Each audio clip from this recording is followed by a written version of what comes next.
So hey everyone, welcome back to another quick and very interesting tutorial. Where in this quick tutorial, I'm going to show you how you can make music with virtual instruments without any software or without paying anything. Now, in order to do it, all you need to do is to just simply go to any of the browser you have. For example, if I open the Google Chrome browser, now here I have to search for musiclab.chromeexperiments.com. You can see the right URL over there.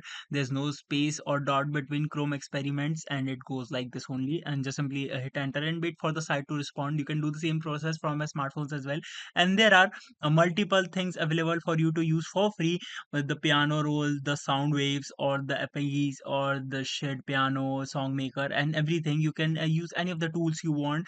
For example, let's just open with the shared piano, and I can generate the song from here. Alright, so that's it for this tutorial. I hope this video will be helpful for you. Make sure to hit the like button and subscribe button for more such helpful and interesting tutorials. See you in the next one. Take care.